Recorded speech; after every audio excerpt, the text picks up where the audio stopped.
Aujourd'hui, j'ai fait une bêtise en soudoyant accidentellement un agent de la TSA. Pour comprendre comment je me suis retrouvé dans cette situation, voici le contexte de cette histoire. J'ai récemment obtenu mon diplôme d'études supérieures dans une université située à environ 1 heure de la ville où vivent mes parents. Après l'avoir terminé, j'ai trouvé un emploi et j'ai déménagé à quelques centaines de kilomètres, ce qui signifie que ma relation avec ma petite amie de l'école supérieure est devenue une relation à distance. Mercredi dernier, je suis rentré chez moi pour Thanksgiving et, naturellement, comme j'étais si proche de mon école, ma petite amie est venue rendre visite à mes parents. Hier, nous avons conduit sa voiture à un petit déjeuner avant qu'elle ne retourne à l'école. Pour une raison quelconque, j'ai ramené la voiture chez mes parents et mon portefeuille est tombé à mon insu entre les fentes du siège du conducteur de la voiture de ma petite amie. Malheureusement, je ne me suis rendu compte de la disparition de mon portefeuille que tôt ce matin, alors que je m'apprêtais à me rendre à l'aéroport pour mon vol de retour. Lorsque j'ai réalisé où il se trouvait, il était bien trop tard pour aller le chercher, et j'ai donc dû me rendre à l'aéroport sans mon portefeuille ni mon permis. Heureusement, j'avais mon passeport sur moi, alors je me suis dit que j'irais quand même à l'aéroport et que ma copine me posterait mon portefeuille plus tard. Bon, maintenant nous sommes tous au courant. J'enfile ma veste et je monte dans la voiture, car mon père me propose de me conduire à l'aéroport.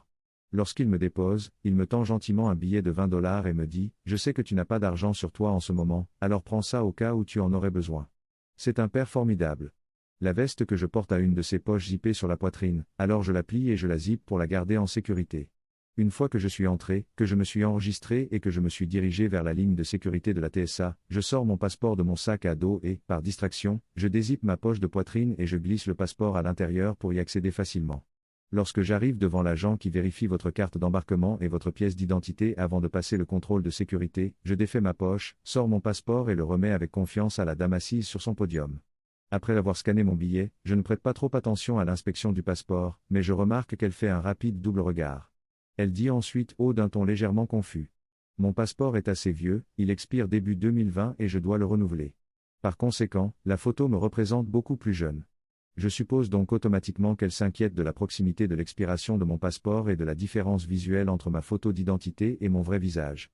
C'est à ce moment-là que je décide de lui dire, comme un véritable idiot, je sais que je ne ressemble plus à ça, mais tu peux voir la ressemblance, non ? Bien sûr, j'essayais de plaisanter un peu, mais son visage est immédiatement passé d'un peu confus à pas du tout. Elle a ensuite demandé, « Monsieur, c'est vous ou pas ?»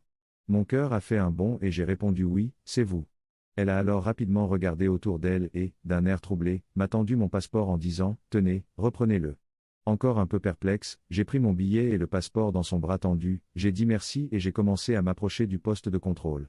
Ce n'est qu'une fois que j'ai commencé à remettre mon passeport en place que j'ai réalisé, avec un sentiment de honte, que le billet de 20 $ que mon père m'avait donné était soigneusement plié et dépassait de la page principale du passeport fermé que je tenais dans la main.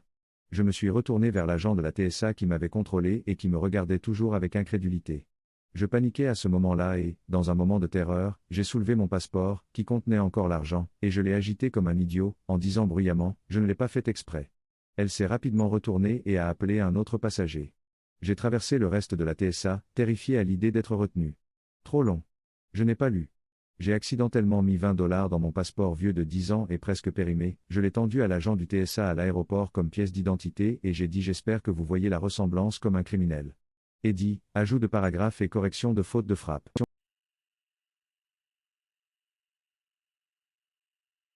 Aujourd'hui, j'ai fait une erreur en préparant des repas pour mon petit ami. Nous sommes au Canada. Il travaille par roulement dans les sables bitumineux, je travaille de 9 à 5. Nous aimons manger sainement et faire de l'exercice. Mon petit ami est rentré tard hier soir, puis nous avons fait de l'exercice ensemble dans notre salle de sport au sous-sol. Juste avant de se coucher, il a remarqué qu'il n'y avait pas de poulet préparé pour le repas d'aujourd'hui. Il était déjà tard et je n'avais pas à me lever aussi tôt que lui, nous nous levons habituellement à 5 heures du matin.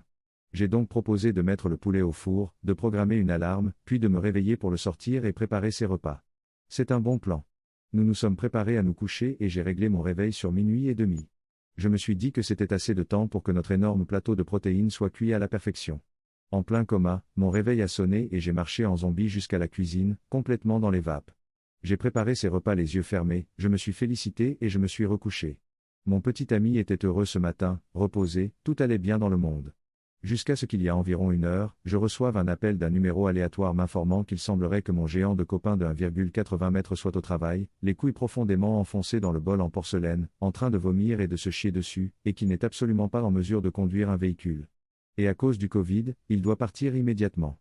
Lorsque je passe le prendre, je suppose qu'il travaillait sur une pénurie et qu'il n'avait pas l'accès à l'électricité. Il n'a donc pas pu réchauffer ni voir son plat de poulet, de riz et d'avocat.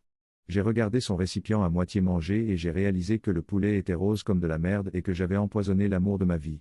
Non seulement il a manqué les 3/4 de sa journée de travail, mais il ne peut pas y retourner tant que son test de dépistage du Covid n'est pas négatif. Trop long. Je n'ai pas lu. J'ai fait faire à mon petit ami un test positif pour une intoxication alimentaire, et maintenant il ne peut pas retourner au travail tant qu'il n'a pas été testé négatif pour le Rona.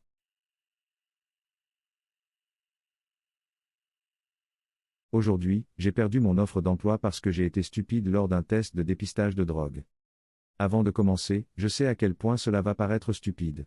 Avec le recul, je sais que ce que j'ai fait était stupide, alors je n'ai pas besoin qu'on me dise ce que je sais déjà. J'ai reçu une offre d'emploi et on m'a demandé de passer un test de dépistage de drogue. J'ai fait pipi dans les toilettes, puis j'ai pris le gobelet et j'ai aspiré l'eau, comme je l'ai dit, je réalise maintenant à quel point cela semble stupide. Je n'avais jamais eu à passer un test de dépistage de drogue avant cela et j'ai supposé que c'était ce que j'étais censé faire, personne ne m'a jamais rien dit. Je n'ai jamais pris de drogue de ma vie, mais je comprends maintenant que cette méthode semble douteuse parce que les gens essaient de diluer leur urine. En fait, l'infirmière s'est mise en colère contre moi, ce qui est compréhensible. Elle m'a demandé d'aller dans un autre endroit et de faire un test en présence d'un médecin, ce que j'ai fait sans problème. Ils doivent envoyer les 2 échantillons au laboratoire pour les inspecter. Ce que je crains maintenant, c'est qu'ils pensent que j'ai délibérément dilué le premier échantillon et qu'ils révoquent mon offre d'emploi. Encore une fois, ne m'insultez pas dans les commentaires, je sais que ce que j'ai fait est extrêmement stupide. Je suis probablement la première personne dans l'histoire de l'humanité à faire cela. Je me dis que je ne suis peut-être pas assez intelligent pour ce travail si je ne peux même pas faire ça correctement. Trop long. Je n'ai pas lu. J'ai mal fait le premier test de dépistage de drogue et j'ai dû le refaire. Maintenant, j'ai peur que mon offre d'emploi soit annulée.